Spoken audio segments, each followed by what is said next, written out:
Still. Yeah. All right, here we go, folks. Short comment, better. You guys online can hear that we're a lively crowd today. Didn't all get here early, but we got here. We're all talking about it. Here we are. So welcome. This is call to order the October meeting of the PDRBC. Man, October's going by. It's almost over, guys. Halloween soon. Get your candy balled up. It's Yeah. almost here. We've taken head count online and here, and we've got a quorum, so we're good to do business today. Start off, you can see the meeting objectives, but the big thing is to kind of finish the chapter review today, at least the informal part. And goal is to let Matt leave here today with the report writing team so that they can come back at our now joint meeting, November, December meeting, and the first meeting in December. And hopefully when we come back, we'll all have seen the final drafts online and we can talk about them. And the intent of that meeting will be to take that first vote that we have to take to kind of poll everybody to see if we're in general favor of this or not. What happens is we're not in general favor of it. We talk about it a lot more and we try to get everybody to come into it. So if we look good, we can go out for public comment. So, you know, try to top as many loose ends today is important. That's what we're really trying to do today is top the top loose ends. On the agenda, I do have one other thing I want to add that we didn't have. We don't officially have, and we've talked about this for Buddy and I for probably 4 or 5 months. We don't officially have a vice chair. Now, I think between Buddy and me, we kind of talked to Lindsay and we've got our arm twisted to serve. Anybody can serve. I'm not saying Lindsay, we picked on Lindsay because she's kind of in the middle of the state and she's close by here and she's got kind of a broad perspective between the economic development and rural. But if anybody else wants to be the vice chair, that's great. That's great. And that'll just help us make the final report, have a chair and a vice chair when we get our final report to publish if that's important. And if we have to strong arm anybody, Lindsay, you and Buddy will have to do it, okay? With me. So I want to do that. I'll add that to the agendas 2A. And we can discuss that. And we don't have to do that if you guys don't want to. But I do think it would look better if we move through the next phase with a vice chair of some kind. Okay. Then you guys can see the agenda. Any other comments on the agenda or the meeting objective? Okay, so hearing none, Tom's prepared the September meeting minutes. I think you guys have all got them. Any initial comments or corrections we need to make to those? Anybody online? Okay, hearing none, let's take a motion to approve the minutes from September. Okay, Michael Hemingway. Who's second? Megan seconds. Any discussion on the motion? No discussion. All in favor, say aye. Anybody opposed? All right, unanimous. So we're off and running. So let's dive in. I just made that announcement on the agenda. Let's talk about the election of a vice chair and who do we want? And we can take a nomination and take a vote if you guys are good with proceeding today. Make the motion for Miss Lisa. Okay. We have a second. Second that. Okay, John seconds. Let's have a discussion on the motion. I don't want any hurt feelings or anybody to say we don't need a vice chair. Bylaws call for a chair. Jason, we're about to vote Lindsay in as the ceremonial vice chair, so just make sure you're ready for it. So, yes, sir.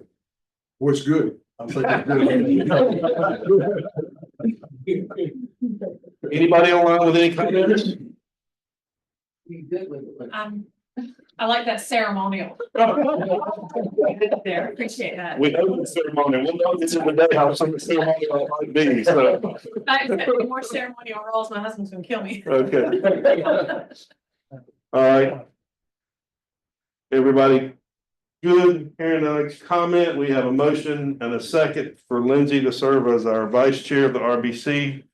All in favor say aye. Aye. Good. Any opposed? I became loud and clear. We assumed you didn't want it, so I'm glad. There you go. All right, congratulations, Lindsay. Okay, now at this point, you guys have got information already. I'm gonna let Matt kind of talk about it first. With the group we've got, we were gonna make a game time decision. And I think it works out well. How many we got online now? Hold on 1 second. No, 1, 2, 3, 4. Okay. Good with that? Yeah. So when we get into the breakout, and I'll let him explain all this, we'll have a breakout on the supply side, we'll have a little breakout on the demand side, we'll split the live group in half to review those priorities that we've come up with, okay? He'll talk about it, and you guys have probably read by now. We'll also make the third group to deal with the third and fourth parts, which is the technical and the policy part of it, I believe. I'll go through it. Yeah, he'll go through it. But we thought the online group would be better. That's a little bit more direct and won't take as much debate. But you guys may get into some debates on the supply and demand side. I don't think you will. We've been through the prioritization, but you might. We want to make that kind of the live groups that are here. So that's where we're heading. And we'll take about an hour or so to do this. So Matt, you Okay. go. All right. Let's see.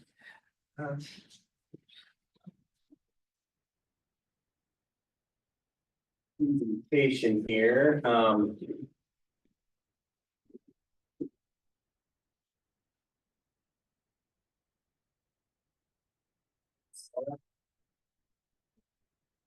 that's showing up, Tom, on the web.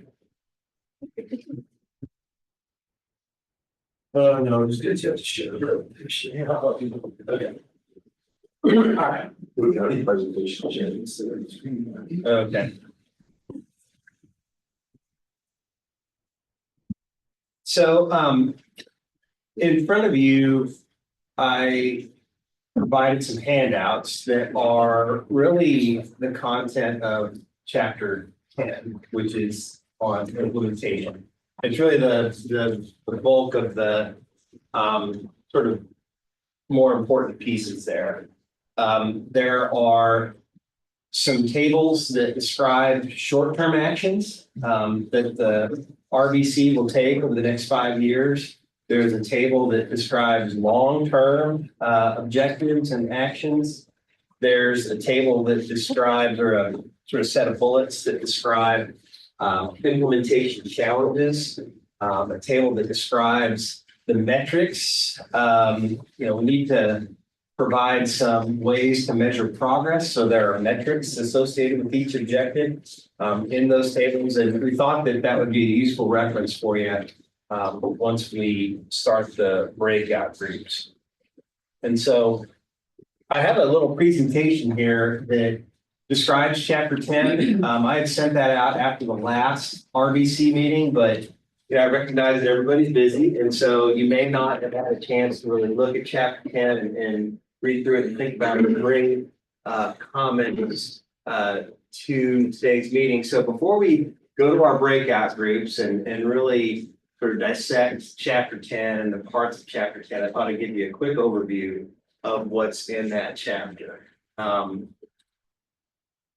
So implementation objectives are a part of chapter 10. There are 5 objectives that we identified.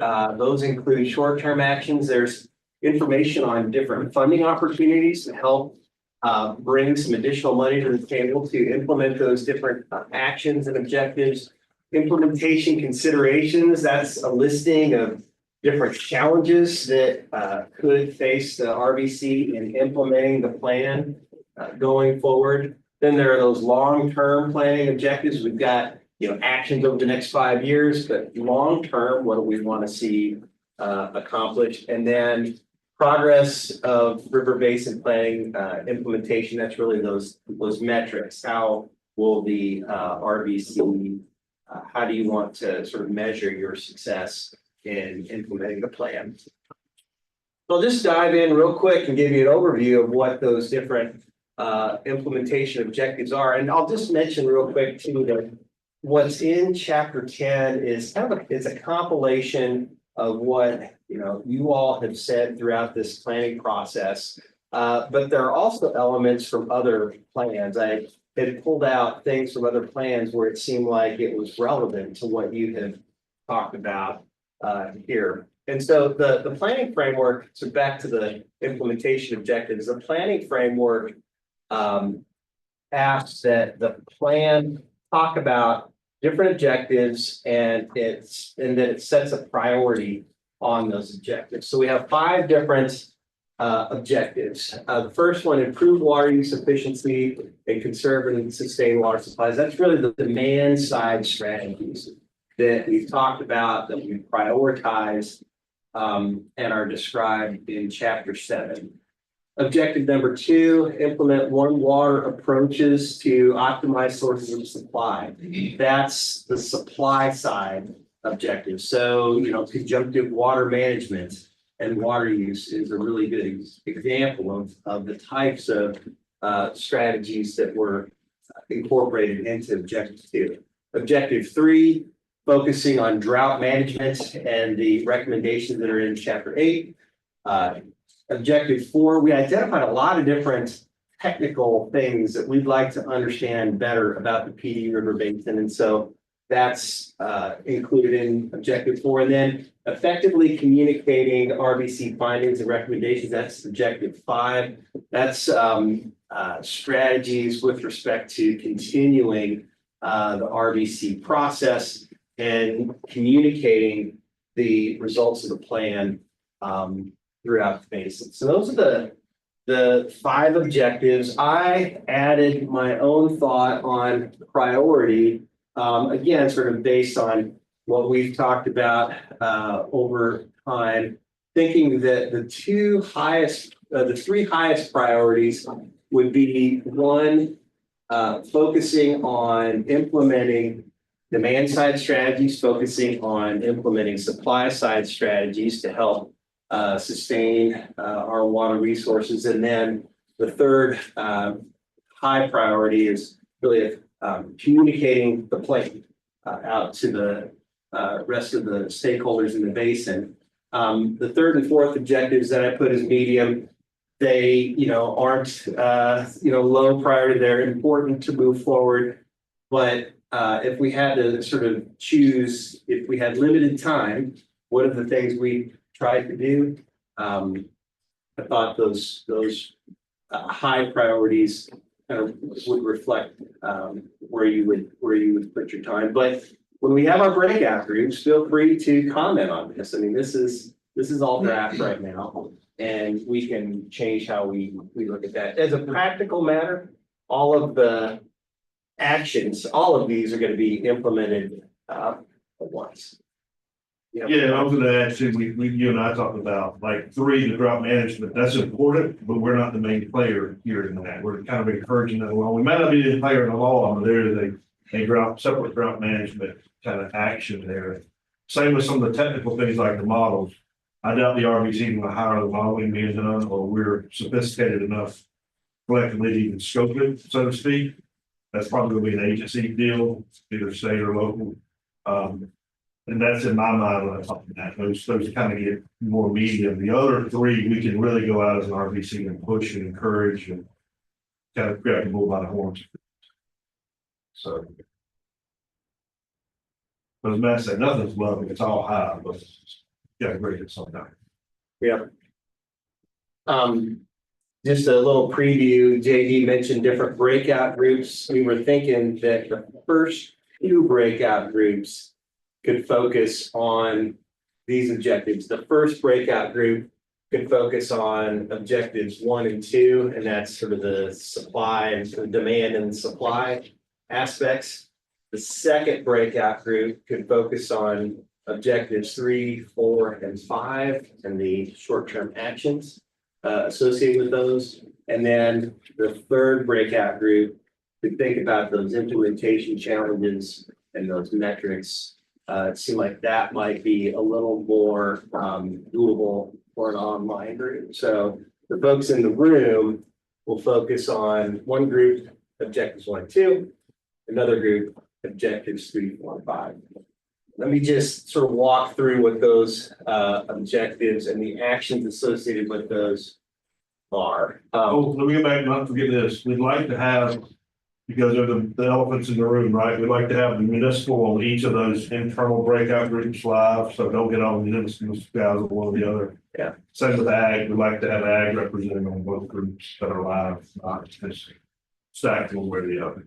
So, not that the rest of you don't matter, but those two groups do matter a lot when you get to this, so.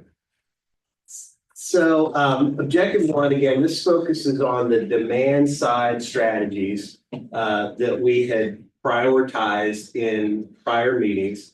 I'll just mention that in your handout, you'll see this table essentially, but you'll also see an alternative on objective one, and I'll talk through a little bit about why we put together an alternative. So this table here for objective one, focusing on demand side strategies, it sort of taking from other plans and how they had focused on demand side strategies. We have some municipal conservation strategies and some ag conservation strategies. Industrial demand side strategies are sort of wrapped into this. It may not be very clear, and that's something we can improve. But these are you see these strategy priorities. There's 6 different priorities that were identified when we had that prioritization exercise. These are the 6 that came out of that.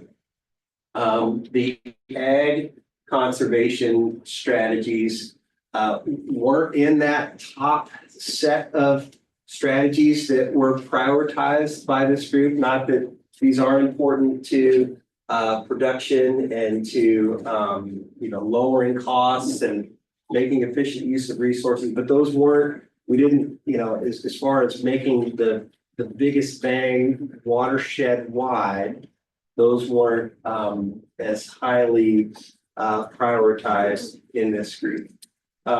Recognizing that, JD and I have talked about an alternative way to show this objective, and that's in one of those handouts.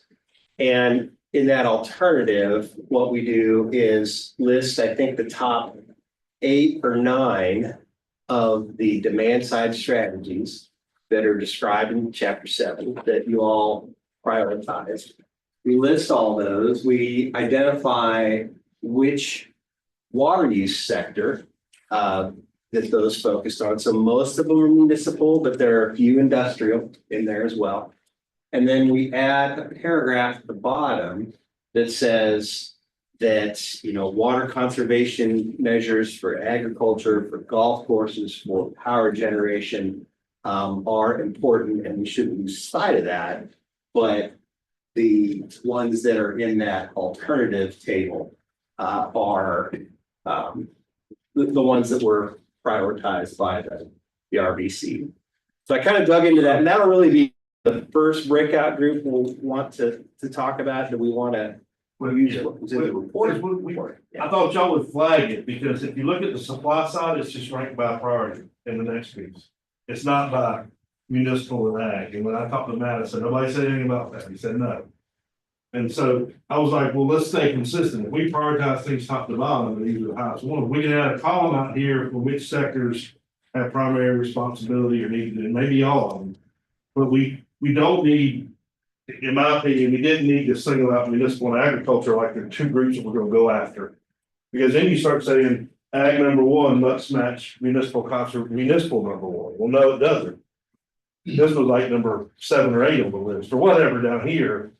And the concern was, if you don't rank them in prioritization order, people are going to pull it out and go after. And you don't have industrial listed or commercial or golf courses. So this is not inconsistent with how other basins have done it. I didn't think we got doing the prioritization if it's the right way to.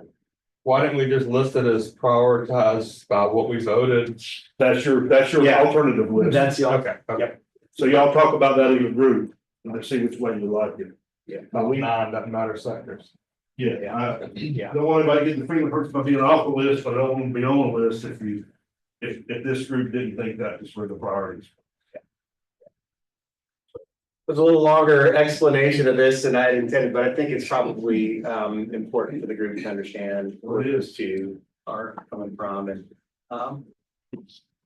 Okay, and so then objective two, again, of the supply side strategies that were ranked or prioritized by the RBC.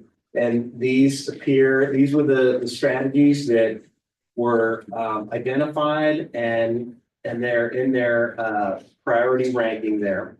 And maybe I'll just take a step back to the actions that are associated with each of these. This is back to objective one. You'll see a similar theme with the actions that the RBC can actually take to implement these different strategies. The RBC isn't a regulatory authority and doesn't have, real power to move these things through, but the RBC can set the vision.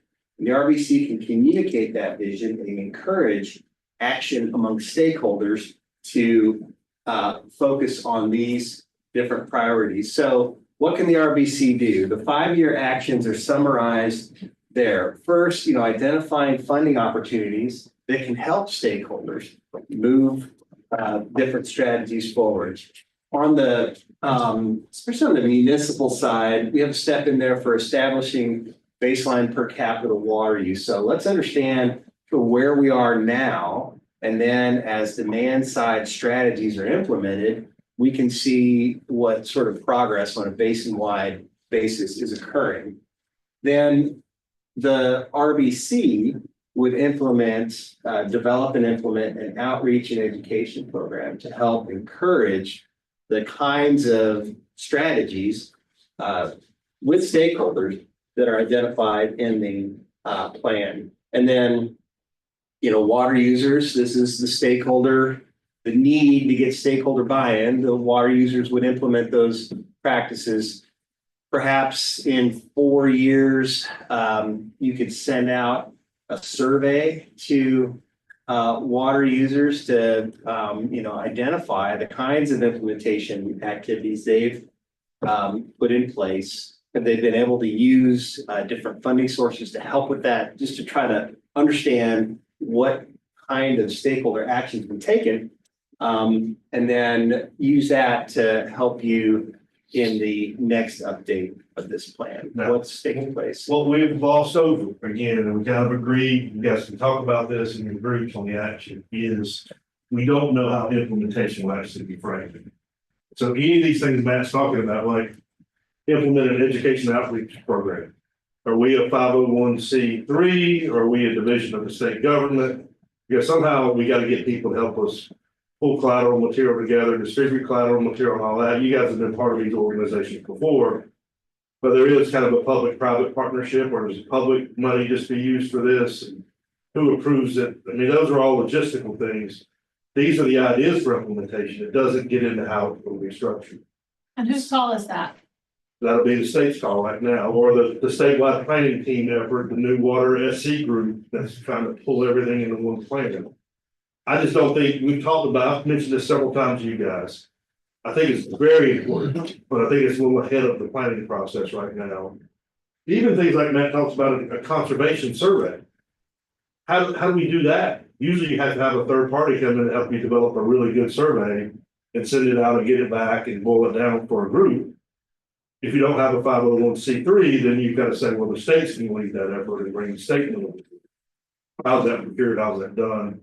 I don't think we can solve that in here, or at least I've not, after mentioning several times over the last few months, nobody's bid at it real hard.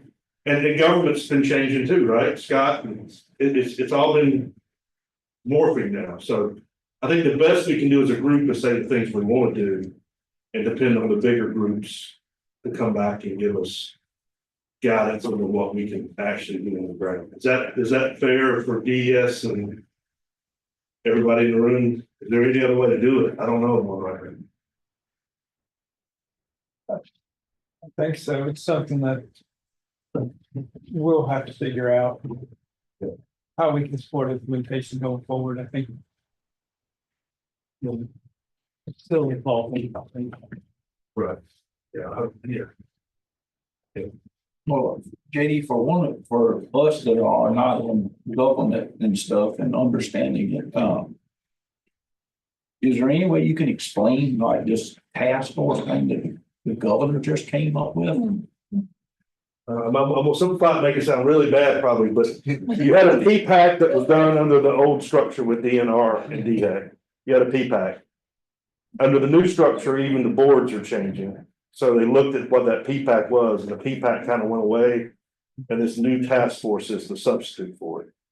So it's not much different than the P-PAC. It's there to give guidance and be a kind of a senior advisory group. Did But- the players change? Yeah. Some did, some didn't. There's some that are still there and some that have been added. So it's a bigger group now. And there's some differences in the group, but there's some same people on there too, right? So you'll see those. So in asking that question is, if I want to understand is, what is the validity of what we're doing here? Okay. You know, So is it changing? You know, that's what I don't understand. the elephant in the room has always been P-PAC set the framework, which was the planning committee framework.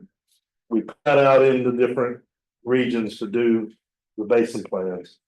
Then they had to be assimilated back up. And even at the P-PAC level, it was, will the P-PAC continue to exist? How are they going to be in the back end? Or is this just going to be DNR putting it together? How is it going to come together at the end? We kept the P-PAC rolling to pull it all back together. So all these RBC reports have got to be pulled into one. Well, then you still got the question of how exactly it's going to be implemented. And now the new DES with some guidance from that water SC group will set that course. But right now, it's still being controlled by government, right? It's still a government function and it's still got to morph into whatever it's going to be, which is the money, which is part of the problem that's happened like in Edisto. Edisto finished a year or two ago, right? Well, where's their implementation at? Well, now they're waiting for the Santee to get finished 3 or 4 years later. Well, now everybody dies and forgets what they did back then. So this is never perfect. We've done them in other states, both of us. Yeah, Y'all probably done, this is just a normal flow of things, I think. the broad has met to talk about implementation post publication of the basin plan, so. The broad is trying to move forward with implementation, and it's still, we haven't started anything yet.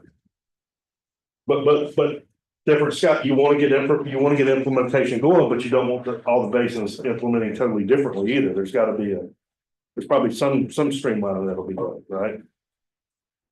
Sure, I mean, I think each basin may have specific things unique to their basin that they're trying to do, which you don't run into that problem. Right. But the process, the governance ought to be similar to each other, right? Well, yes. Because the governance, you don't want to be an RBC and start doing things, and then the state come in and, maybe to your point, Jesse, the state come in and cut you off, say, no, you guys are out of line. Or was I doing it, or shouldn't I have done it? And that's got to be worked out. So I'm not good or bad, I'm just saying we don't know enough now, and I think the plan, because it's just a planning document now, it's got to be rolled up. It's pretty harmless what we're trying to do, but again, I know you guys are on different kinds of these organizations out there. And these are the same questions that come up with, how do you actually do it later on? So. Yeah, there are a lot of unknowns out there, but yeah, JD mentioned having worked in other states. I've seen an evolution in these kinds of planning groups where, early on, it feels like a group has no authority, and that's probably right, but they have a vision, and if that vision is in a document, then individual water users who want to move their projects forward, and if they want to do it in accordance with that vision, it gives them a lot more standing to move those things forward, whether it's trying to convince their town council that they need to invest in water conservation, or if they're trying to get some grant funding to bring money to help move something forward. If it's a project that's consistent with this basin-wide vision, that's a powerful thing. And so the other part of that too, with groups like this, is just developing relationships and folks understanding the challenges of agriculture, the challenges of providing a reliable water supply to citizens or the things that industry are doing to help conserve water. That information exchange and those relationships are an important takeaway from these kinds of processes. Okay, good discussion. Maybe I should hit the gas here so you all can get to your breakout groups. Again, I talked a little bit about objective 2. You see a similar theme in the actions there, looking for funding opportunities, working with stakeholders, doing some follow-up after the fact to understand, a couple years down the line, how have they implemented the vision of the plan? Objective 3, drought management. There are 3 different actions here. One is, we've talked about how drought management plans need to be updated. A lot of them were done in the early 2000s and there hasn't been a lot of update. Well, can the RBC members with drought management plans lead the way and make sure their drought management plans are updated and turned into the state climatology office? Can they incorporate some things that are in the Basin plan into their drought management plan? That's the first one. The second one, we've talked about industry considering what drought management plans could look like for them. So working with the state climatology office to identify what drought management plans could look like for industry and what content would be relevant to them. And then developing an outreach strategy to encourage industry to do drought management plans. And then the third one, foster drought communications among stakeholders, creating a drought management advisory committee within the RBC to, again, talk with stakeholders, encourage them to develop drought or updates to their drought management plans, and also to act as a bit of a hub of communication during when drought occurs. That's objective 3. Objective 4, technical understanding of water resource issues. These are the top 5 things that you all prioritized as far as technical needs. And there are sort of different actions associated with each of those. For to save time, maybe I'll skip over what those specifically are. And then objective 5, moving forward with the plan, continuing to meet as an RBC. Maybe that's on a less frequent basis. Maybe it's quarterly, 1 time per year at least. But if you all feel like you want to continue with monthly meetings or maybe bi-monthly meetings, you can specify that. And then a communications plan. This could be we talk a lot about outreach and communication. So maybe this is a central plan that has some guidance on how you all will interact with other folks. And are you going to develop some social media outreach? In the actual text of chapter 10, it talks about going out and meeting with all the county councils in the basin to talk about the plan, meeting with your legislative representatives to talk about the plan. So what are the talking points? What do you as a group want to be communicating to outside stakeholders? And that's what I was going to perspective here when you're in your breakout group, this as a group we talk about, right? Just because Lindsay goes to rural water talks twice a year, that's not meeting the objective of the RBC. What we're talking about is RBC, what's the RBC strategy? You guys as a collective, not as just getting individual. Now, once you have a strategy as a collective, you can take account for people's individual contributions.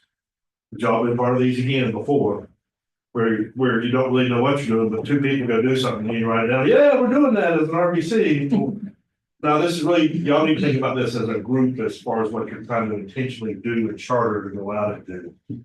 Not just these people can do some of this. Like Buddy's done some of this as the chair here, but as we go forward, what are we gonna really charge Buddy as the chair to go do, or whoever the chair is, right? As an RBC, what do we want that RBC chair to do? So. Anyway, So, yeah, real quick, the long-term planning objectives, and those build on those 5-year activities that were in that set of slides that I just went through. And for each objective, there's a long-term strategy as well. You'll see a theme, especially in the first 3 continuous short-term goals. We identified those strategies not as something to do in the next 5 years, but for the long haul. So that is a consistent theme there. But are there other things that we should be thinking about long term?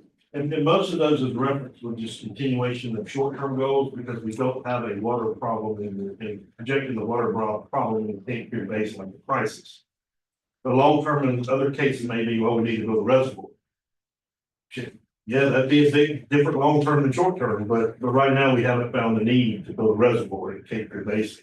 Long-term, that's not what the surface water model is always been looking at. So most of these are just continuation of short-term actions. Objective 4, long term, assuming that we've gotten some answers to the technical questions we have identified, incorporating that into future updates and analyses. Objective 5, continuing to meet as an RVC and communicate the plan throughout the basin. Now, one thing that's important on that fourth one, right? We are proceeding without a groundwater model, right? So fundamentally, this just isn't, we have a surface water and groundwater, we need a better coastal model. This is actually writing a plan that is based on the best empirical evidence and knowledge we got, and our CMP toolbox, more of a regulatory thing, but it's a toolbox of ideas. We don't have a model, so the language has got to be right in here for that too, right? Because we assume, I know I've talked to at least one member here that expressed a little bit of concern about we don't put ourselves in a box. I don't think we will because we're planning, but we got to be real careful about language because we're assuming some things on the groundwater side without the model that we're not assuming. So. Anybody want to say anything about that? Everybody good? Well, I'll speak on that is I do have some reservation of not having the model. Because, how are we going forward and we don't have the data? That's the way I look at that. But I think through this, I've seen, especially this year, is the data collection in the state is poor, very poor. I know there's a lot of agricultural emergency relief funding that is based on rainfall totals and those types of things. And you have counties that are going off of county averages where they say they got 4 inches and there's people in that county that got 14 inches of rain. So, not having that model and not being able to put draw a line in the sand, basically, of, here's the data. I have a little bit of concern about that. We're just kind of shooting in the dark, I think. So I think also is as a RBC is we need to be pushing forward of data collection and the modeling and stuff. We need that. And I think that's, again, I probably disagree with you a little bit, but, and I'm just a facilitator, right? Yeah. But I do think we can collectively get the report written to say, we got to get the groundwater model finished, and we don't have all the forecasts. We're making assumptions based on what we know and have a backstop with some BMP tools. We just need to make sure the plan is clear enough that you feel good about that and other people do. Because we've all preferred to have the groundwater. We've all talked about that. We voted that. we're definitely working on plan B, and it is a planning document. Just, I hope we can find a middle ground with that. Sounds good. Well, and maybe there's an additional strategy in here with the objective under broad and technical understanding of water resources issues, where it's a data gap evaluation. Where does the, going forward, maybe the RBC can collectively identify different areas where you feel that there are some data gaps in there and we need to do better. And so that could then help guide where additional data is collected, what kinds of data. So maybe that's another implementation activity. Or it's just text, whatever it is, we want to make sure the big objective is make sure that Matt and his report writing team have this coming back to y'all in a month, the way y'all will see it in the right language. Okay, two more things and then we'll split into our breakout groups. The online breakout group will look at implementation considerations. So there's 6 different items that are described in chapter 10. Funding is going to be a challenge to implement the plan. Funding is needed, stakeholder acceptance. You're going to need to get stakeholders to really sort of implement these strategies. There's 2 that are kind of related: support for the river basin planning process from the state to continue helping with implementation, providing some guidance there, and also continued RBC meetings, keeping folks engaged and working at the local level in the context of these meetings. External communications, identifying what that looks like, and having consistent messaging could be a implementation challenge. And then just not everybody's going to agree on where things need to go in the future with implementation. So what's our process for consensus, documenting maybe differences of opinion? Perhaps that's a challenge, but you all, the folks online, may identify other implementation challenges, or maybe say, I don't think this is that important. We don't need to talk about that, but here, I've got this other challenge that maybe the report should describe. Guys like Eric Krieger and Bob Perry and Hopewell online, and they've done a lot of this kind of stuff. So hopefully they'll have some insights to help us along with their experience. Yeah. Among other people. And then the last piece here, and this will be another thing that the online group talks about, how will we measure progress of river basin plan implementation? And for the 5 objectives, this is just a summary. The handouts for all these slides have more detail and more information. But for each of the objectives, we've got some different metrics that we have identified, again, sort of pulling from other plans, but also thinking about what we've heard in the PD meetings. So, metrics, water conservation strategies are implemented. We're seeing some reductions in GPCD in, unit use, and then funding opportunities are identified and used, and that's the same for objective 2. Folks are implementing and updating their drought management plans. Maybe our 10, that says utilities, it should be industries, maybe our 10 largest industries that have developed drought management plans over the next 5 years. That could be a metric. And you can see what some of these others look like.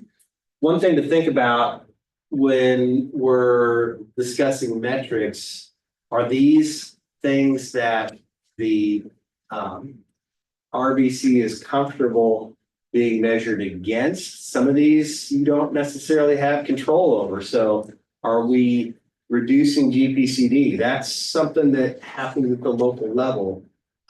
It hopefully is a result of what's happening with the basin plan and the vision, but you need stakeholder participation to make that happen.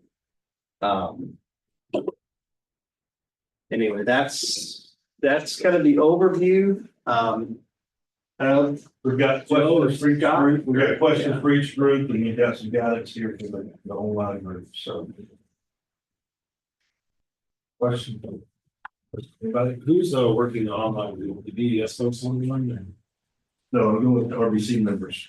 just by themselves? Yeah. Just gonna be doing- Yeah, that's right. That was let you just monitor whatever they say. Awesome, put in the breakout, I didn't know. and not have it on blast. Oh, yeah, like you've done before, right? Yeah. But not so we can hear. Yeah, we won't hear, we'll let the breakout group go separate, yeah. Can I stick some BDS folks in there so they can listen? Yeah, oh, yeah.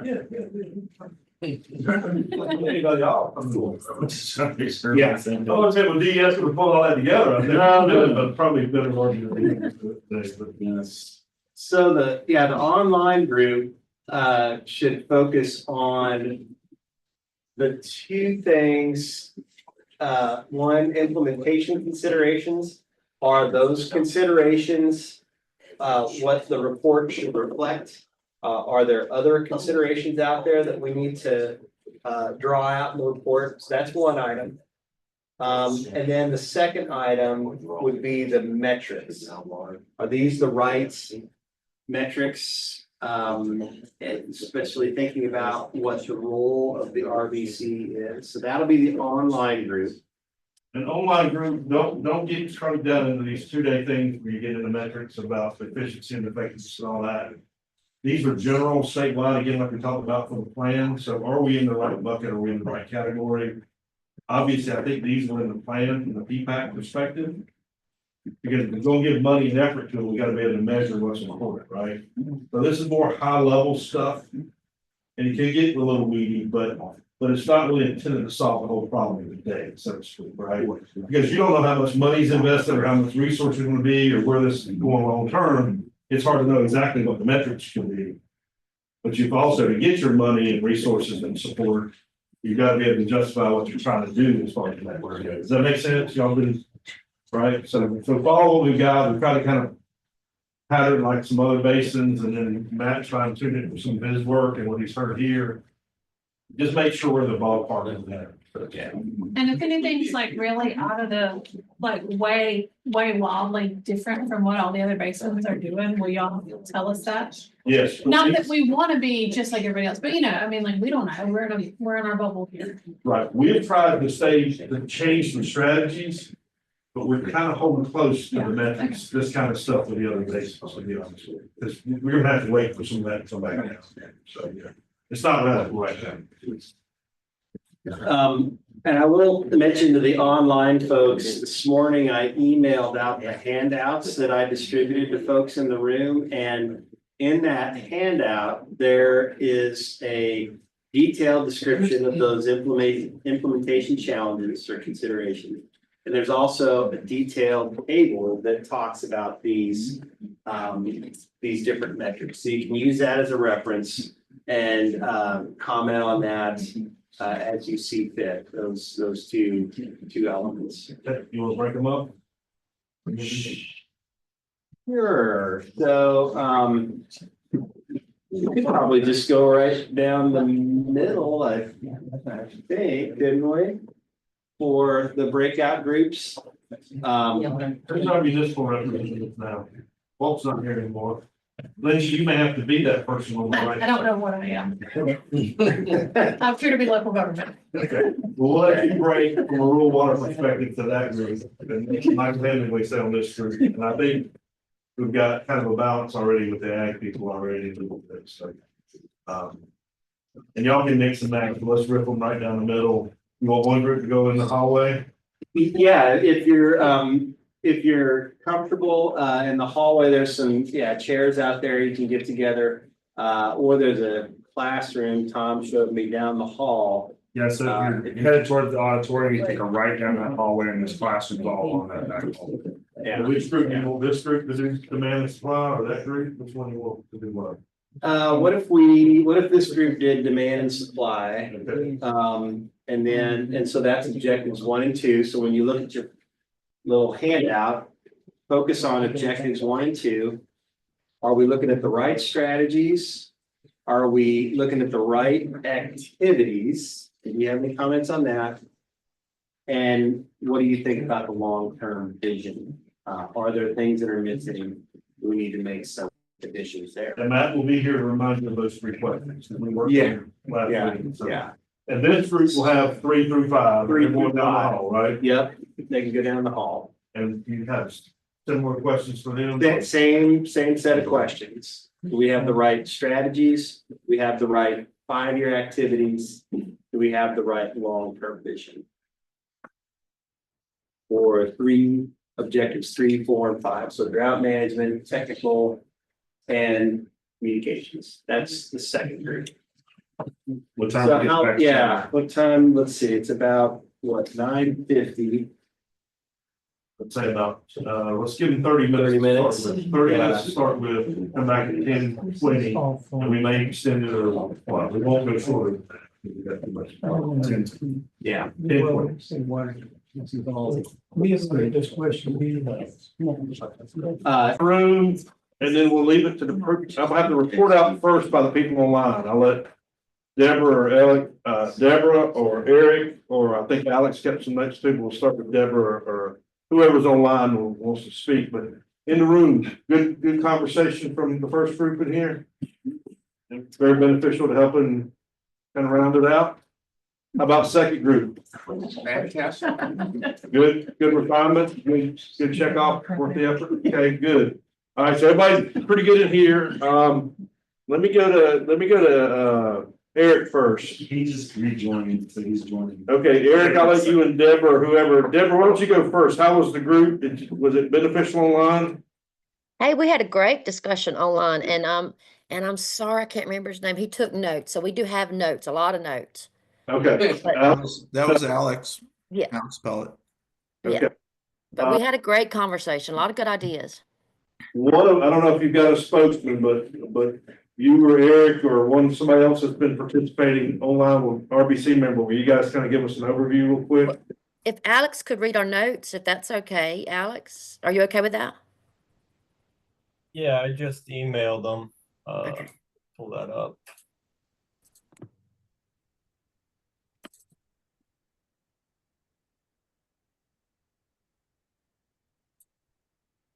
We're trying to get them up. We're sharing the screen here.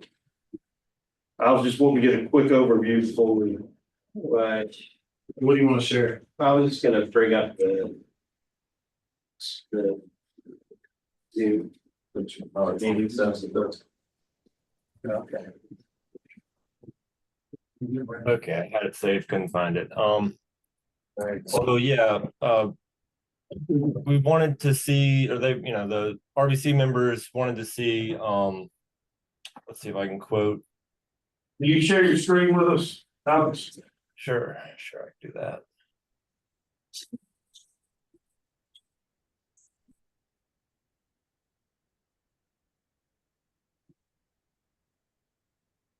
How about that? Is that legible? There we go. It's a chat file, so it'll have to do yes. Yes, it'll have to do, yes. Okay, so stand up the council or some sort of branch of state government in an implementation capacity to implement the plan with stable funding. So we wanted to be clear, what resources are needed and who's going to be charged with the implementations. Mentioned some possible sources of funding, the state revolving fund or RIA grants. It made sense. A few options made sense if the state is going to take on implementation to house that within DES or within SCORE. So we kind of discussed those options, and also as referring to one of the implementation goals of reviewing land cover impacts on recharge or water availability, that there is a PD River clean water study that has a tool was developed from that can be used to estimate those impacts of development on infiltration or recharge. Is that done Or who was that done through? Was that Score product or was that? Oh, that's all. That was, there was a group that was pulled together and worked together for a while, and that included ourselves, American Rivers, Grand Strand Water, Georgetown, Water Sewer. Um, let's see who else. Yeah, I'd have to dig some files and see, was that Bob Perry was on that, if he's still on the call, in a DNR capacity at the time. That's good. That's good. Okay. Yeah, Just make yeah, sure, it was a good cross-sectional stakeholder group. 7 or 8 years ago, I see that now. Okay. Mhm. Okay. But yeah, that could still be dredged up. Okay. What else we got, Alex or Eric or? I was just, I don't know how important this really is. It just kind of depends on who's going to read this deep into the document, but has made the point that in the third bullet of the implementation considerations, it says support, continue support for state water planning or something along those lines. And actually, as you read through that piece, it gets to this piece of like, we're going to need to dedicate capacity in some way or another for all these good things to happen. But that bullet, stated as continue, state water planning or something, that doesn't really say that. So I was just saying like, this capacity piece, I think, and I think others would agree, is really important. And somewhere in the recommendations, we really just need to state that clearly, and not have it, kind of hiding under another bullet or title or something where you don't get that. So. So let me try to get, you go within the DES agency, within the planning arm of DES, there needs to be some dedicated resources to help the state planning. Yes, yeah. So in Alex's notes, we try to capture at least the thrust of it, where it says, towards the top of the document there, stand up, now in the middle, there we go. Stand up the council with an implementation capacity for the PD River Basin. There should be an entity being paid to implement the plan dependent upon funding state organization or nonprofit. So just somewhere that should live clearly. Okay, yeah. And I think that's important with the new agency. I know going through this in the other state. Mm-hmm. Whenever we got to get together, the planning people are outnumbered from the regulatory people anyway, so probably the timeliness of this comment is here too. Yeah. Mhm. Well, we can address that as both a challenge and a recommendation. Mm-hmm, mm-hmm. Yeah. True. Anything else in this group that's not in the notes that really jumps off the page? Yeah, we did. He didn't finish the notes. If we want to finish those real quick. You can go, give me the high spots, give me the high spots. Okay, I will just real quick. We're talking about DES or SCORE kind of having a program underneath one of those would be a great idea with the state. And actually, we believe it would be better to do that than to have to start a new nonprofit, which I work for a nonprofit. I know they're a lot of work. And as far as funding, it is hard to get funding. So we were talking about it being a group, like I said, under DES or even Office of Resiliency. And I've talked with them. They are, it's a great group. And they've done great things lately as far as the funding they're receiving. They've actually helped us get a grant. But they also have a water study that they have done recently, similar to the one we were discussing a while ago, where you can go and they can click on a certain area and say, if that area is developed, how is it going to affect downstream? How is it going to affect flooding? And they also do drought and resiliency as far as, and flooding resiliency. So I think it'd be great to have someone from SCORE come and speak to us, like Bradley Craig, for example. But we were just saying that we think that having it as a state program under either DS or SCORE would be much better than doing a nonprofit.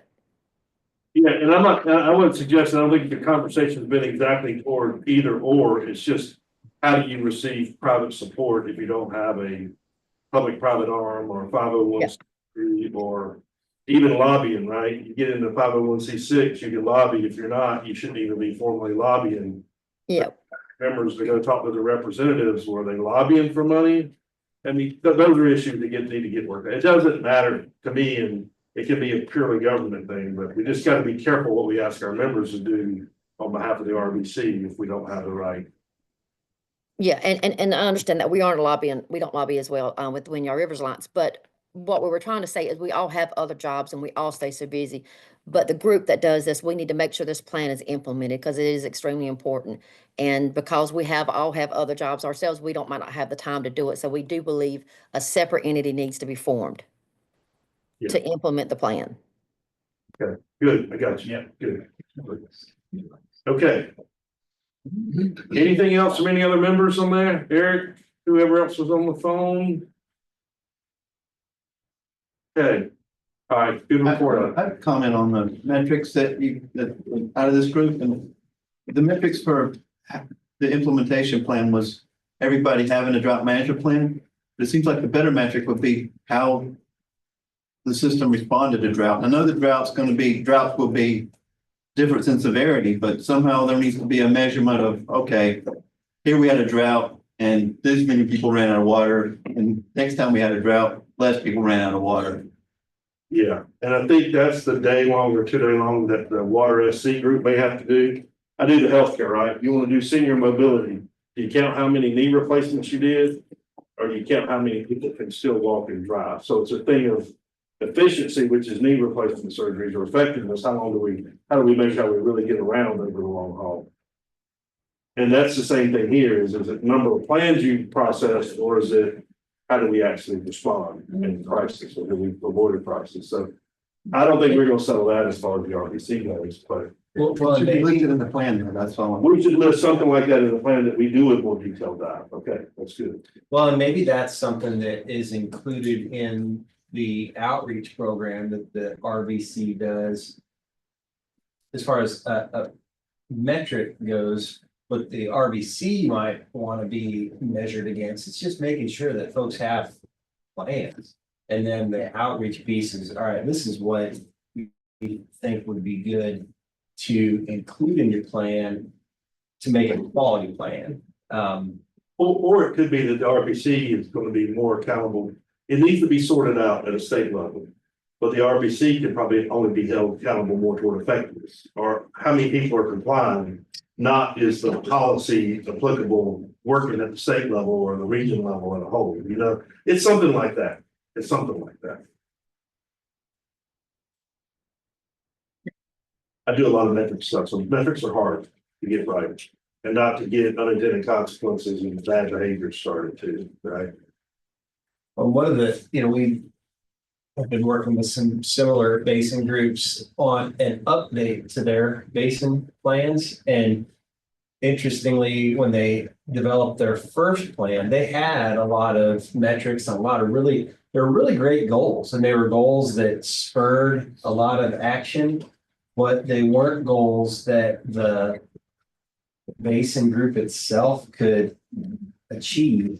And so when they got to their update, they realized that, well, some of our goals weren't wholly achieved, but we didn't have any, we couldn't do anything about it. So they reconsidered what their goals and metrics were to be more a function of their specific actions as opposed to the actions of stakeholders.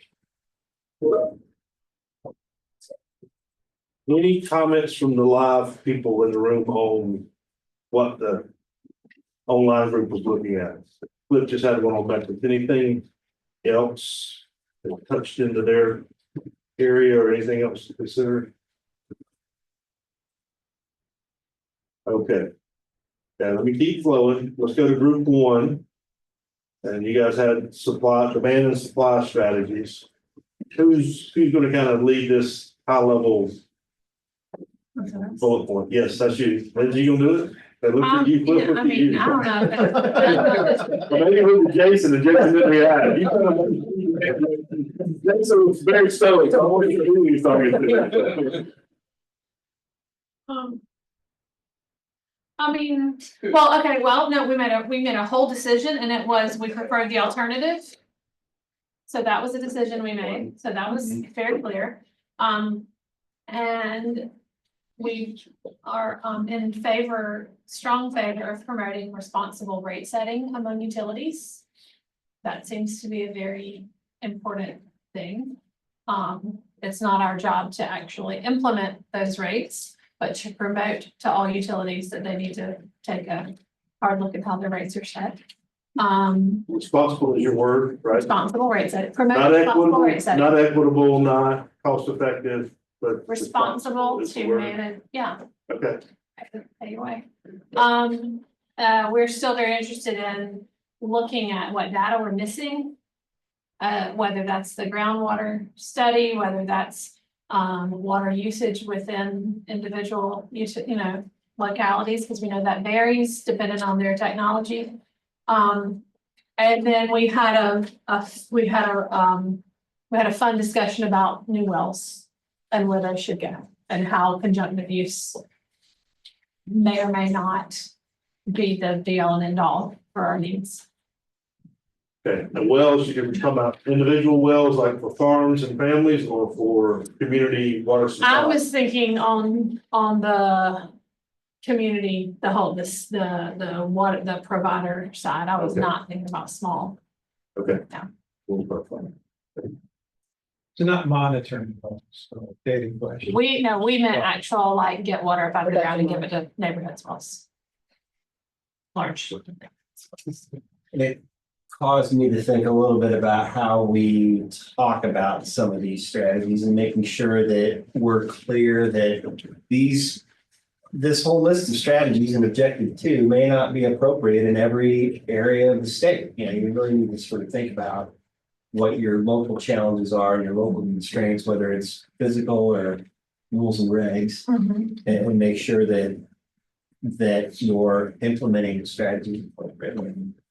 The other thought, and just to add, Lindsay, to what you had mentioned, in our 5-year actions that the RBC would take on the demand side, one step was to get a better handle on baseline water use. Right. But to Jason's earlier point, there may be some data gaps and likely are some very big data gaps out there. So making sure that if we're trying to get a baseline on what residential water use is in the basin, we need to kind of caveat this that we're going to do the best we can and work on getting better data in the future.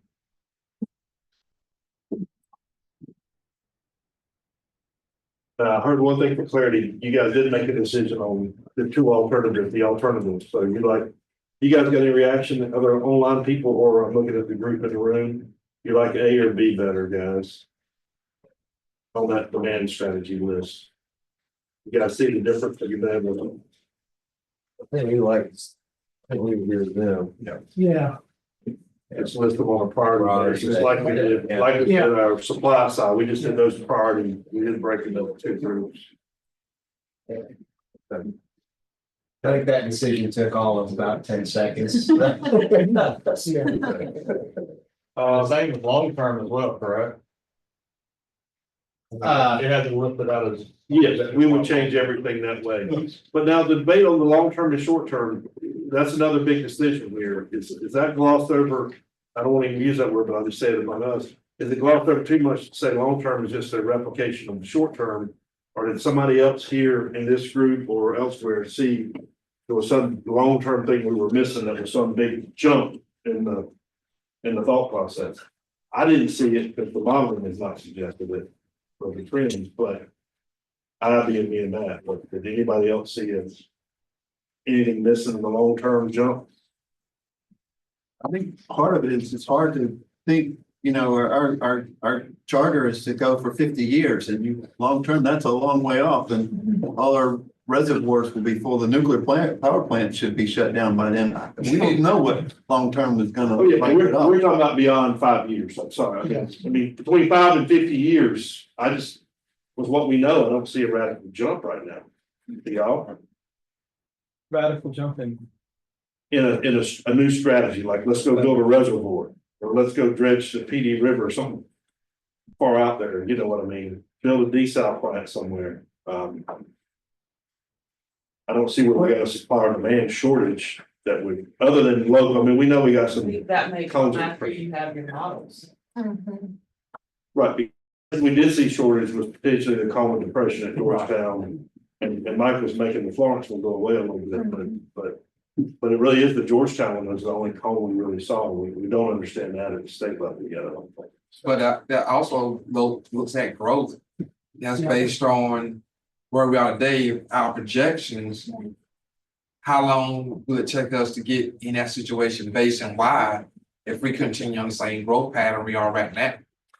And that may be what we need to add in some of this is that demand strategy, because we've not really put in Horry County and Georgetown County coastal growth into this because our border kind of stops at the tidal zone, right?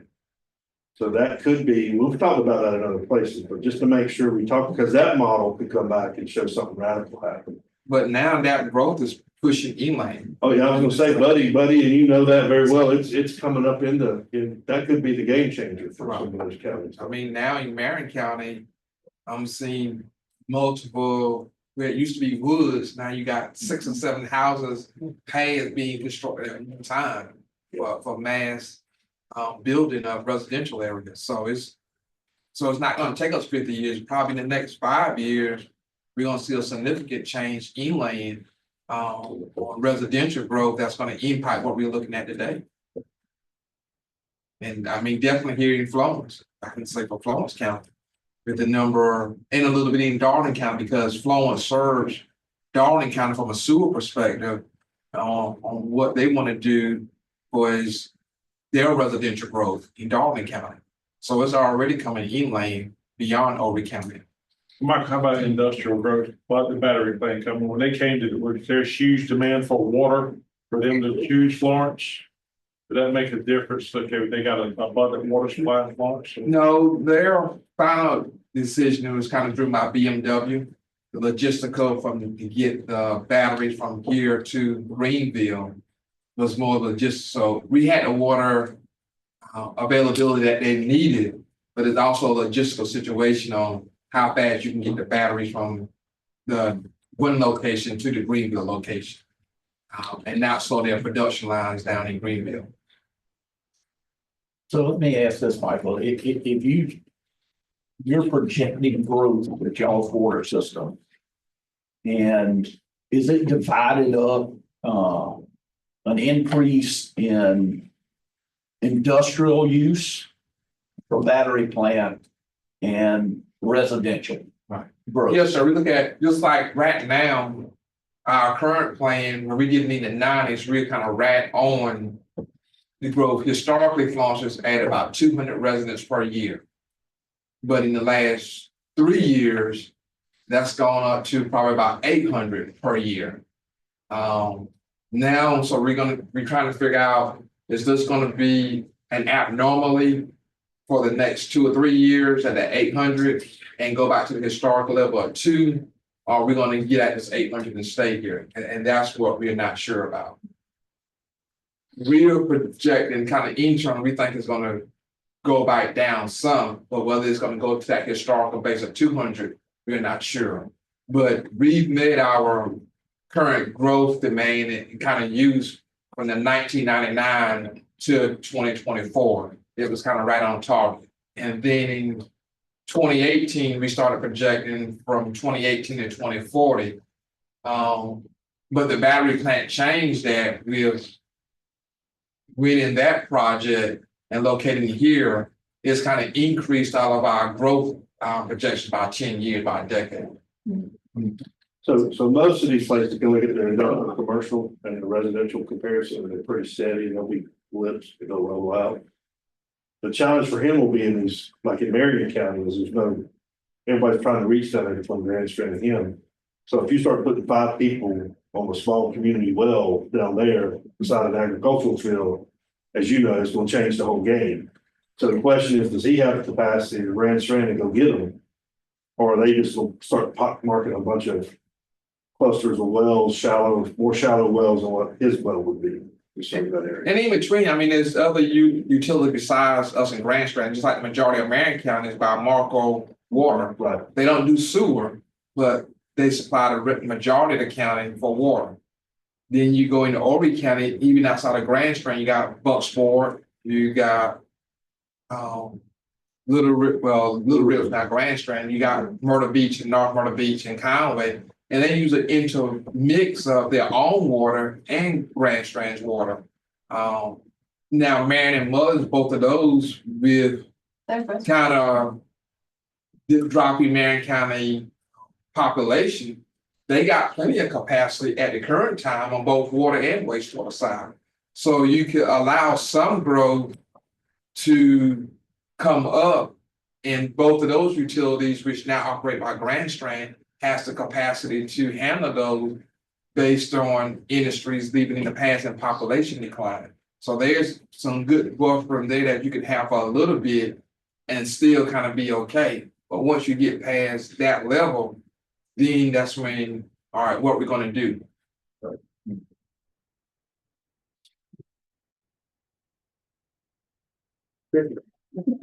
Well, it's in a way, it's like ag in a way, if you'll have fewer fields but more production, it's how do you balance that out as you move forward and bring that mix fast. Future. Okay, anything else from you guys that I missed, Matt, anything you need? Part of this was getting clear objectives and you got what you need? Yeah, no, this is really good. Okay. Yeah. Y'all's group. I know the one thing you're gonna talk about, because you're talking about the beginning and the end. Who's got it? Who's their spokesman? John's pointing, but I don't. Well, we, Oh, there we some go. of them would know a lot better than I do. I'm sure I'm about to pass it off to her, but You got this. as far as objective 3, improved drought management, we have concerns about trying to implement that throughout industry. Drought management. The terminology alone, I think, is a huge turnoff. Is that fair? We changed the wording in B to be something along the lines of like best management practices instead of saying drought management plan. Drought management plan sounds like I have to hire a consultant to develop it for me, and some regulator is gonna come look at it. It doesn't work well for us. Okay, okay, The toolbox, yeah, conglomeration of best practices, you come up with a name, but yeah. drought management plans, I mean, it sounds legal I see. and enforceable. Yeah. Is it a specific, is drought management plan a specific term that So for needs to be For your changed somewhere public else? utilities in like your municipal wastewater treatment systems, water treatment systems, yes. They are required by regulation to have. But for industry, we are not. So, We have it in place. We're gonna do everything we can to minimize our water usage because it benefits us. mhm. It's already built into a lot of our operating procedures. But if you say I have to have a plan, to me, that says I have to have something in a binder that sits on the shelf that a regulator is gonna come ask me. That's what I hear too. We'll find another name for it, that's. Yeah.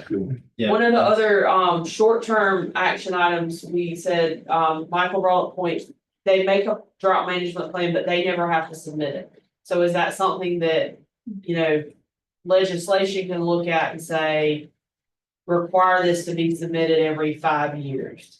Because unless you tell us to send it to the state climatology office, and Matt, can we spell that out? You have SCO. Okay. We're not gonna do that out the kindness of our hearts. Like, you got to put something enforceable in there to say, send this, require me to send this, before we're just gonna say, yeah, here it is. At the same time, it would help industry if the state climatology office would come to us and say, hey, there's gonna be a drought here, and this is gonna be the kind of impacts you might see from that. So there should be some back and forth that can go both ways. Yeah. They can put some information out that obviously benefits everybody. And it may be out there, but nobody knows about it.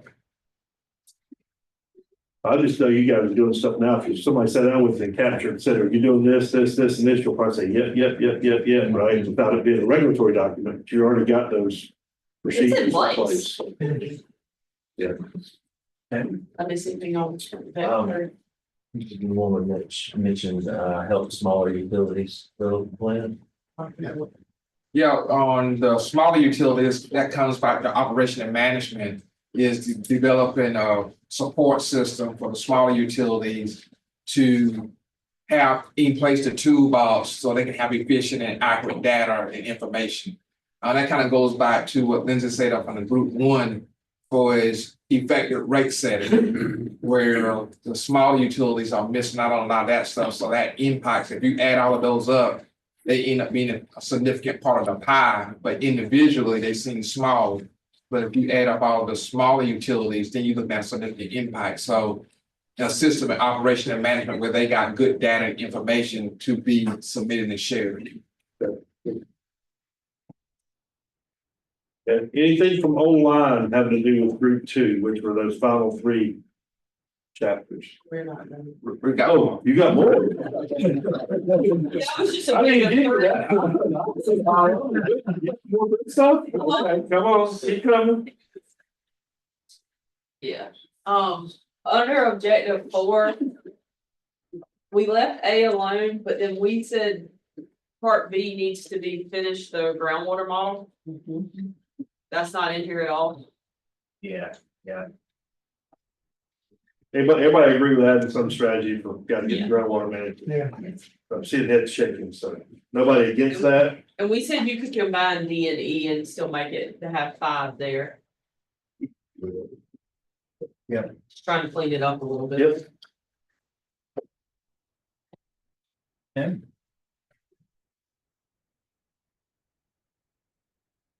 And under objective 5, it's somehow we need to, do the communication between South Carolina and North Carolina groups, especially like during droughts. What you saying, John? Yeah. That, particularly Rouse is trying to meet with the APD Water Management Group in the Upper Basin.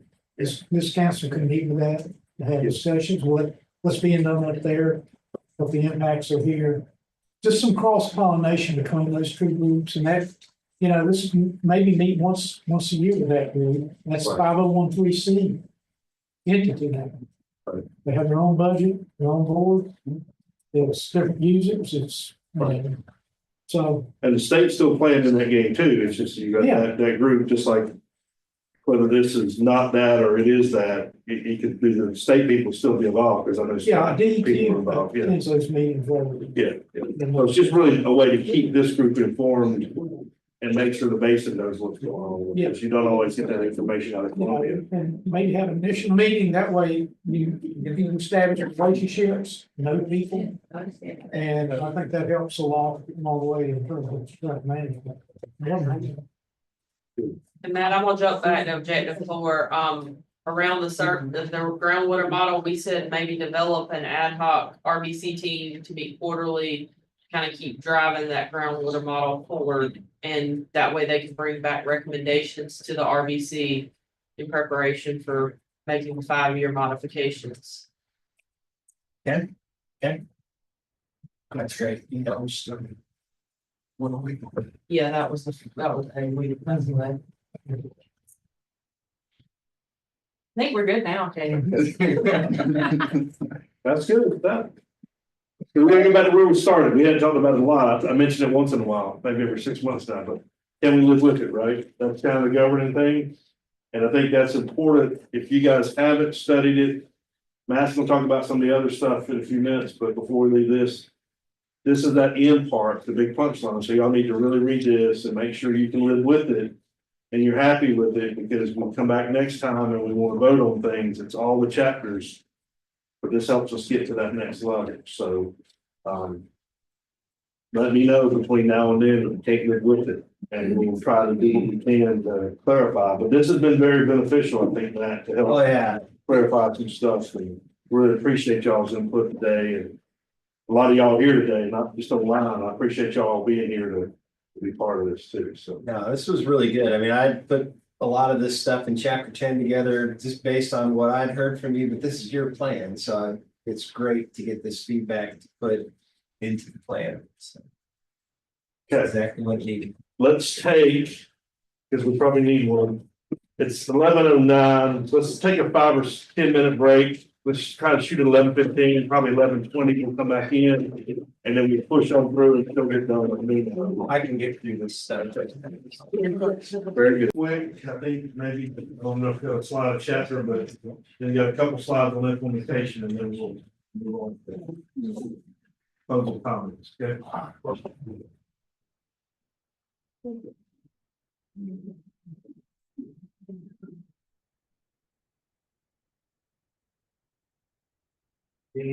Gathering the remaining folks in the hall, or is No, I think that's everybody except John. that everybody? Okay. Michael. Michael. Thank you, Slad. I'll give it 30 seconds here.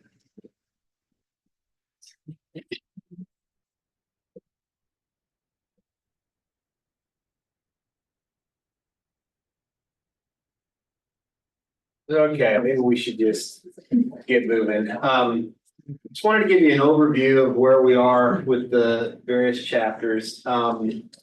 We're coming down to the end, as JD mentioned. Some of the bigger efforts that we've had over the last month, or really, 2 months, have been reconfiguring and modifying some of the chapters to reflect our approach to groundwater. Since we won't have a groundwater model, we're looking at groundwater monitoring data, hot maps, where future demand may crop up, to see if we can get a handle on not only existing issues, but will there be potential issues in different areas in the future, which is really about the best we can do with the information that we have right now. So just to quickly give you an overview of where we are with making some of those modifications. This is chapter 3. It's a chapter you've looked at in the past and given your preliminary approval for, and it talks about the water resources of the peak basin. The surface water components don't change, but we made some changes, and I'll scroll down here. I just want to give you a visual so that when you review the draft report, you'll be at least a little bit more familiar with how we've changed this. So we talked about the surface water resources, the groundwater resources, and the tools available to evaluate those sources of supply. On the groundwater side, we kept our discussion about the aquifers. All that was still accurate. We talk about groundwater monitoring, and if you recall, chapter 3 had a bunch of groundwater hydrographs showing trends. We've actually moved that into a different section. We provide some examples of the kind of groundwater data that's available, but we don't really delve into it. We talk about, there's a section we're working on that talks about future groundwater, existing groundwater development. We're making some updates to that information. We'll plop that in there. That's about 2 paragraphs worth of information. Highlights some of the groundwater concerns in the basin, again, from a fairly high level. We talk about capacity and use areas. We've expanded that discussion, so that'll be some new discussion that we haven't seen before. But it describes those capacity use issues or areas. And then we talk about groundwater assessment tools. And we had a few pages on the groundwater model before, because that was going to be a little more of a central analysis tool that we were using. We've streamlined that to about a page, just to talk about what the groundwater model is and then it's being developed. So that's chapter 3 and some of the modifications there. Chapter 4, like I mentioned last time, we were working on that chapter. We're almost done with it. We're still waiting on just a little bit of data that we should get tomorrow. So you'll see chapter 4 when we send it out with the rest of the draft plan. And I'll tell you when to expect that here in just a few minutes. Chapter 5 that's when we talk about the results of simulations and evaluations of surface water supplies and groundwater supplies in light of future increases in demand. And so the surface water piece, that was all done through SLAM. And John Boyers has been here to talk about that evaluation. But the groundwater piece, that's where a lot of the heavy lifting is taking place. That chapter is still we have a good draft, but we're working through it, and I'll turn it over to Brooke to talk about that a little bit. Okay, so I detailed in this group about how we thought that we would approach the treatment and the assessment of the groundwater data. And so the chapter follows that planned methodology where we use our historical baseline trend wells that have time series data alongside of our synoptic potentiometric water levels and have looked at them together. So taken an approach similar to presentations that we've given before, looking at from the fall line, different characteristics that we see in the aquifer as it's defined spatially and in areas where pumping has occurred. So we can't identify any groundwater areas of concern. And so we chose to look at our potentiometric maps,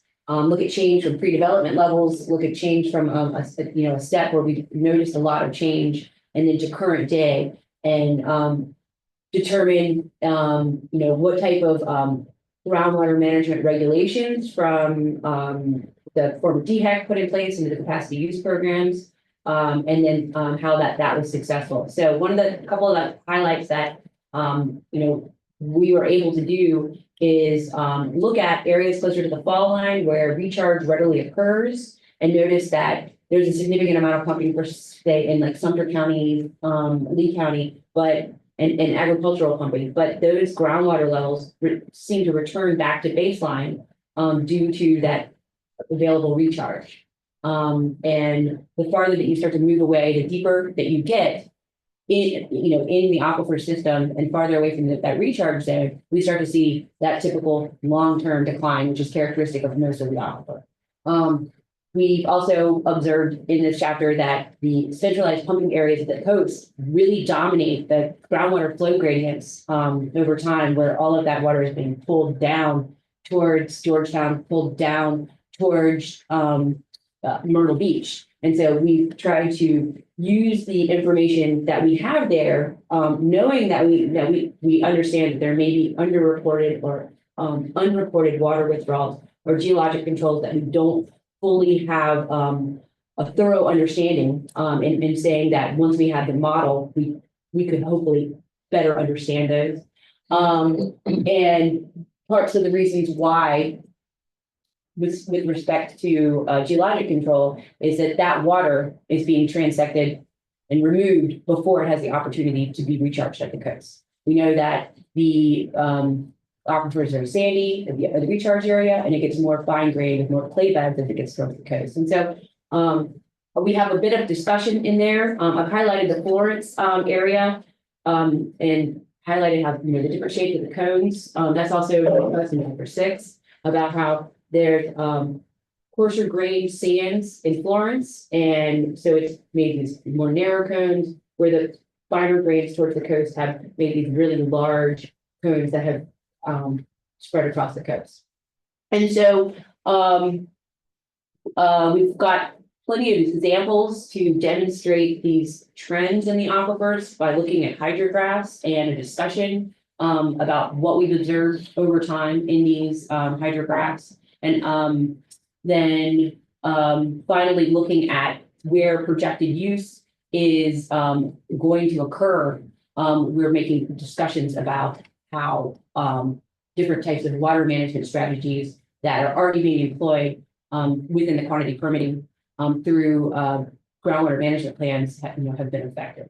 And so that's where we are right now. There's a couple more portions that we want to kind of flesh out, but then also I think what we've done by taking all of our data from out to 2023 is that we really set ourselves up and to be model ready. And so that was what we wanted to do, was get all of the data in a format that would be input into the model when the model was ready. So we're, I feel that we've achieved that in lieu of having those model, results.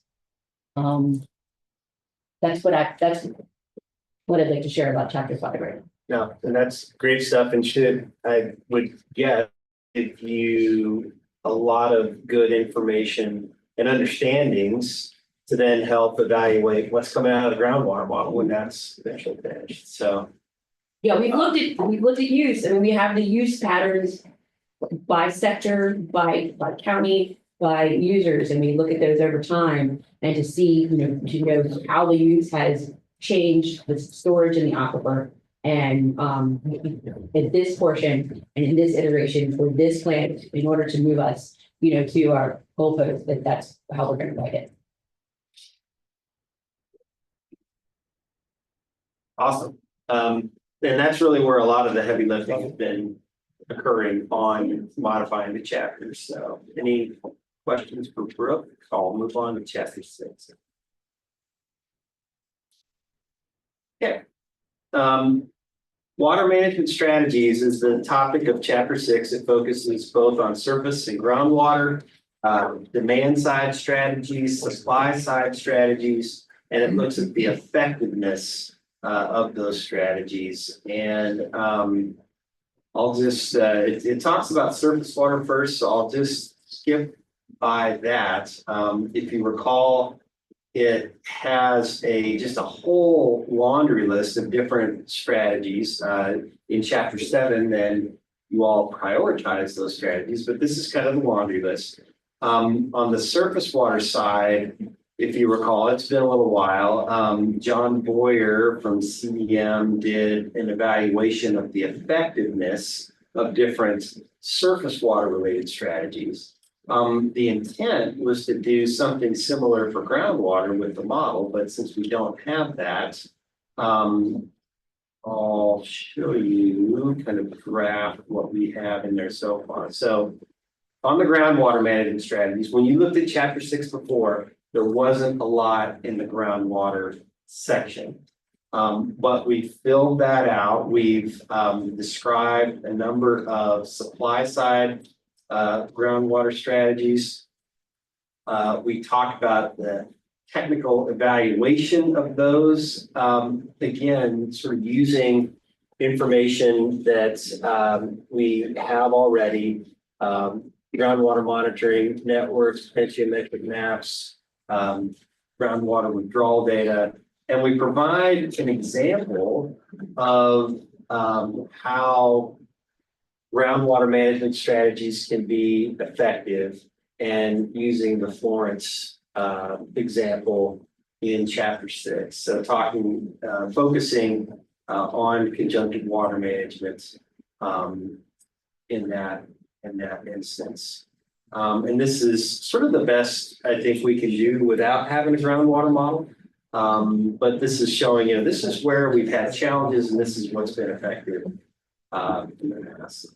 And then we also include information on the feasibility of different groundwater focused supply side strategies, and also talk a little bit about the cost and benefit of those different strategies, similar to what's described in the surface water side and in other basin plans. This is kind of following that format.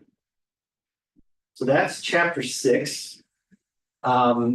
Chapter 7 has been circulated through the RBC. We got some feedback that it was looking pretty good.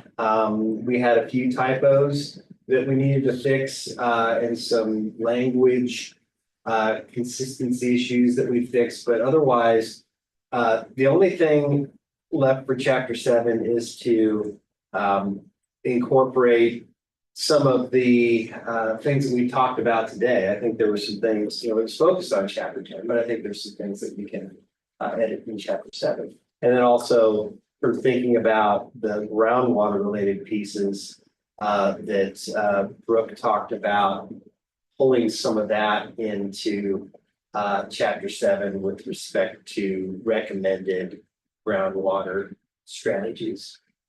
Chapter 8's been sort of in the can for a long time.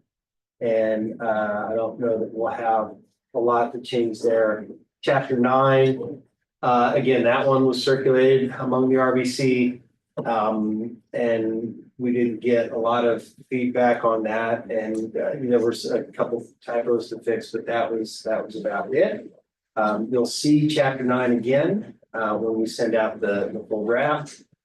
Chapter 10, great discussion today. We'll make some edits to that based on what we heard from you all, and that will be incorporated into the final draft and sent around as well. We're working on the executive summary. It's almost complete. I didn't want to finish that up until we had today's conversation. So you'll see a draft that's in the same format as the other chapters. We intend to have our graphics folks really dress that up, but as far as what you see in the initial draft, I'll be looking for feedback on content. I don't think we'll have time to really set our graphics folks loose on that before early November when we send out the draft. But that is happening. So Yeah, this week, it's been a while since we did kind of a roll call for the altar call, I guess I should say, for pictures, right? So y'all sent us a bunch of pictures in the beginning, first year or so. You've got any current pictures like Doug's drone pictures of some cover cropping going on or something, that would be good. I don't know if we'll use them, but if you got some current pictures from the last 6 or 7 months, that'd be great. So this year we have fresh, the big frame, right, Matt? yeah, that'd be really good. Yeah. Okay, so that's it on the chapter updates. Any questions? I can go into the second to last item on the agenda, I guess. And this is the schedule for finalizing the plan. So let me try to launch this. Okay. I just have 2 slides here, a little bit of a timeline to get to the finish line. We're working feverishly to get all of the chapters completed. We'd like to have all of that done by October 31st. And then we will do some final edits. I've kind of got a list of things that I need to take care of just to make sure all the chapters are consistent and whatnot. But then we'll assemble that and send it out to all of you by November 5th. If you could take 2 weeks to review that final draft and get us any final comments you have by November 19th, that would give us an opportunity then before to adjust the draft based on your feedback, and then get it out to you before the next RBC meeting, which is scheduled for December 3rd. If we were to sort of follow with our typical track, that would put the next RBC meeting in November, like right around Thanksgiving. So we thought it would be good to push that off a little bit and then have that next RBC meeting, December 3rd. When you'll have the full draft and you can kind of take your consensus vote on how folks are feeling about it. Then, assuming that we're, all on board with the plan, then right around December 10th, about a week after it can post, they draft 30 days ahead of the first public meeting. And that public meeting where you present the draft plan to the public could happen. We have January 14th, but the idea is sort of mid-January. And then there's a 30-day written comment period after the public hear about the plan. You have 30 days to comment on that. That pushes us out to February 13th. There's then a 30-day response to public comment.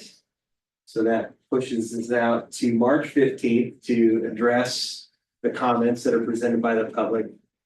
And then we can get that revised version of the plan to you. And then the final approval vote could happen March 25th during an RBC meeting. And then the second public meeting where you present the plan to the public along with what changes have been made in response to their comments. That could happen very soon after. We have March 27th, but we can figure out what makes sense there. And I think we need to notice that meeting 30 days ahead of time. So somewhere in that time period could be that notice. But then after that, we're done. With the plan. And let me say this, go back to the fork in the road. If we take that quote unquote first vote, right, that first vote is really intended to see if we've got any sorts of friction or dissension or anything like that. So if we have to take 3 more months to get all that right, we will. I think about some of the things we've done as we've gone along, we're not gonna have to do that. But again, I just don't want y'all to feel like we're rushing down the stretch if we need to take some time. I really feel like y'all all participated and we've tried to improve these chapters as we went, and we've tried to get them subcommittees as we've gone and then the full RBC. So I really think we're gonna be in good shape, but it's up to y'all when we get there, here in about a month. So, the groundwater model, where is that? Oh, a year or two, man. A year or two. Yeah. Well, I wouldn't want to give you anything less than that. I don't even know, but they've already went almost twice and said 3 more months and 6 more months. So I would say if it's a year, you may continue to be safe, right? Be pleasantly surprised, right? So where does that fit in the scheme of things? As far as the done part is concerned. Well, remember, this phase, and he writes it done, this initial charge of the plan will be done. But the further actions, whether that's the coastal model, the interaction with North Carolina, the groundwater model, and even the implementation phase, it's all are ongoing after that. But as far as so we'll be done, but we won't be done. No, you'll never be done. That's for the 5-year update though. But I will say this, you guys all have your terms serving and you're extended and all that stuff till we get finished. But we will, if we start, one of these things after done is to look at people's terms of service and how long you want to keep doing this. We need to keep all you here till then, but y'all have timelines and reappointments and all that to do too, if you want to, so. I think the way the plan is written right now, it says that once the groundwater model is complete, then it could be used to evaluate potential areas of concern and management strategies, and then potentially the plan can be amended to reflect that. So all these basin plans are gonna be pulled into one. Yeah. Is that correct? Yeah. That's the intent, the original intent of what happens with it after this. And keep in mind that groundwater model, there's other basins that need the groundwater model too. So we're not gonna be the only basin in this boat, so to speak. We're the kind of the leading edge of that, but. So where does that leave that? We're still on schedule. You'll hear a press announcement probably at the end of October or sometime in November about this new. Again, PPAC is gone, but this new water SC thing it's really in charge of pulling all these RBC plans together at the state level, among other things. So will it take them a year to do that? Probably, at least a year, I bet. Fair, so I'm speaking. Well, that's their. Yeah, they set the date of December, Yes. at the end of 2025, there'll be a state water plan.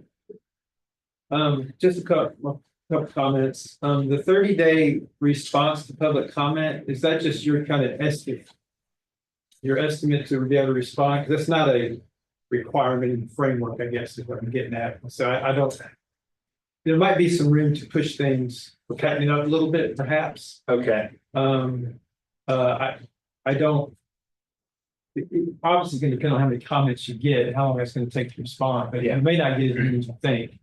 Okay. We don't know. We'll find out. That might be a way to condense that a little bit. All I'm saying. We could pull the vote, we could pull the vote back into the end of February. Perhaps, yeah, that's what I mean. But we'll just have to wait and see. Okay. And then the second comment on the groundwater model, the timing is a little uncertain, but if, and I think one of the groups may have brought this up about having the RBC stay involved in progress. We can try to do that. If that's RBC wants to stay kind of just updated on progress and things like that, we can hopefully develop a way to do that. Okay, so y'all let me know if that's something y'all want to formalize in mind. We can kind of work with that. I thought having the ad hoc committee to stay engaged with that was a great idea, so I just planted the. Scott, do we need a 30-day notice before the second public meeting? Oh, yeah, yeah. Yeah, you mentioned that. But I think they're gonna build that in. Yeah. We don't have to necessarily have some of those other steps done before we announce the meeting. That's what I think you said, right? For the second public meeting. Right, yeah, that notice would be, somewhere, assuming March 27th would be, like, end of February, is when that. I think our more detailed schedule may have that in there, but didn't put that in there.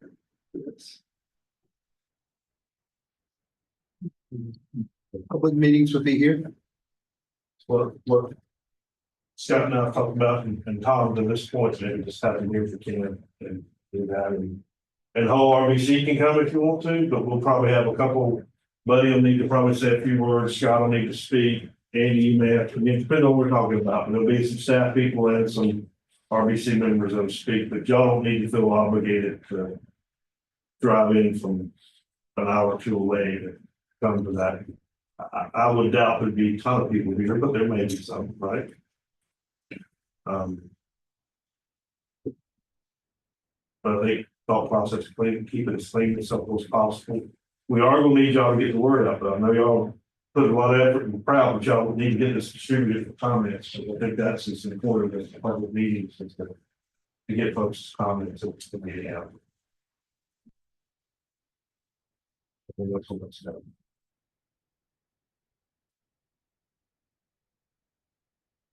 All right.